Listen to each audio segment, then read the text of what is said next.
ಬೆಳಗ್ಗೆಯಿಂದ ನನ್ನ ಜೊತೆನೆ ಇತ್ತು. ಅದರಿಂದ ನೋಡದೆ ಗೊತ್ತಿದ್ದು ಬಂದ್ಬಿಟ್ಟು ಏನ್ ಮಾಡೋಣ ಈಗ. ಅವ್ರಿಗಿನ್ನು ನಾ ಪ್ರೀತಿ ಆಗೋಯ್ತು ಮುಂಗುಸಿ ಮೇಲೆ. ಆ ಮುಂಗುಸಿನ ಬೆಳೆಸ್ಕೊಳ್ಳೋದಿಲ್ಲ. ಅದು ಮನೇಲಿರೋರೆಲ್ಲ ಪಕ್ಕದಲ್ಲಿರೋರೆಲ್ಲ ಬೈತಾರೆ, ಮಂಗೂಸಿನ ಯಾರಾದ್ರೂ ಬೆಳೆಸ್ತಾರ? ಮಂಗೂಸಿನ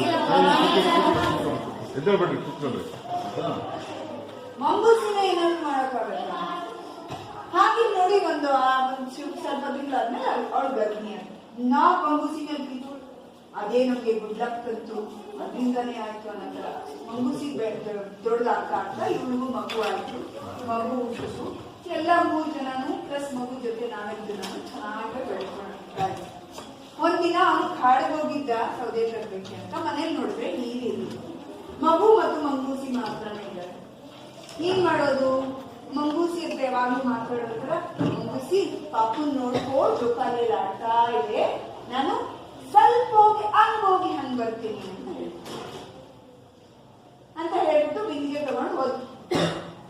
ತಗೊಂಡು ಹೋಗಿ ನೀರನ್ನ ತಗೊಂಡೋಗಿ ಹಾವಿನ ಸೊಂಟಕ್ಕೆ ಇಟ್ಕೊಂಡು ನಡ್ಕೋ ಬರ್ತಿರ್ಬೇಕಾದ್ರೆ, ಏನೇ ಹೇಗಿದೆಯೇ? ಚೆನ್ನಾಗಿದ್ದೀನಕ್ಕ, ನೀವ್ ಹೇಗಿದ್ದೀರಾ? ಎಲ್ಲ ಮಗು ಮನೇಲಿದೆ. ಮನೇಲಿ ಮಂಗೂಸಿ ಇದ್ರಲ್ಲೇ ಏನ್ ಮಾಡತ್ತಕ್ಕ? ಮಂಗೂಸಿ ಹತ್ರ ಮಗುನ್ ಬಿಟ್ಟು ಬಂದಿದ್ಯಲ್ಲೇ? ಏನು ಆಗಲ್ಲ ಅಕ್ಕ. ಮುಂದೆ ಹೋಗಿ ಇನ್ನೊಬ್ರು, ಏನೇ ಹೇಗಿದೆಯಾ? ನೀರು ಬಂದ್ಬಿಟ್ಟೆ, ಮಗುನೇ ಬಿಟ್ಟೆ. ಮಂಗೂಸಿ ಹತ್ರ ಬಿಟ್ಬಿಟ್ಟಿದ್ಯಾ ಮಗುನ? ಮಂಗೂಸಿ ಏನೇ ಮಾಡತ್ತೆ? ಇನ್ನ ತಲೆಯಲ್ಲಿ ಇನ್ನ ಮುಂದೆ ಹೋಗಿ ಇನ್ನ ಅಷ್ಟು ಜನ ಮತ್ತೆ ಮಂಗೂಸಿನ ಮಗು ಹತ್ರ ಬರ್ತಾ ಬರ್ತಾನೇ ಇದ್ದಾಳೆ. ಮುಂದೆ ಹೋಗಿ ನೋಡಿದ್ರೆ ಮಂಗೂಸಿ ಬಾಳೆಲ್ಲ ರಕ್ತ. ಇಲ್ಲೆಲ್ಲ ಹುಳ ಹಾಕಿದಾರ, ತಲೆಯಲ್ಲಿ ಫುಲ್ಲು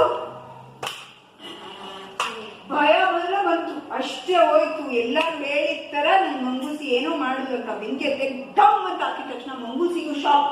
ನಾನೇನಮ್ಮ ಮಾಡ್ಬೇಕು? ಅಲ್ಲೇ ಬಿದ್ದು ಓಡೋಕ್ ನೋಡ್ತಾಳೆ. ಅಲ್ಲಿ ಹೋಗಿ ನೋಡಿದ್ರೆ ಒಂದು ಹಾವು ಸತ್ತು ಬಿದ್ದಿದೆ. ಮಗು ಯಾಕೆ ಮಾಡ್ತಾ ಇದೆ? ಇವಳಿಗೆ ಆವಾಗ ಯೋಚನೆ ಬಂತು, ಹಾವನ್ನ ಸಾಯಿಸಿ ನನ್ನ ಮಗುನ ಕಾಪಾಡಿ ಮಂಗೂಸಿನ ನಾನೇ ಸಾಯಿಸ್ಬಿಟ್ನಲ್ಲಪ್ಪ ಅಂತ ಕುತ್ಕೊಂಡು ಜೋರು ಅಳ್ತು. ಅದಕ್ಕೆ ಒಂದು ಹಾಡಿದೆ. ಏನ್ ಹಾಡೋದು?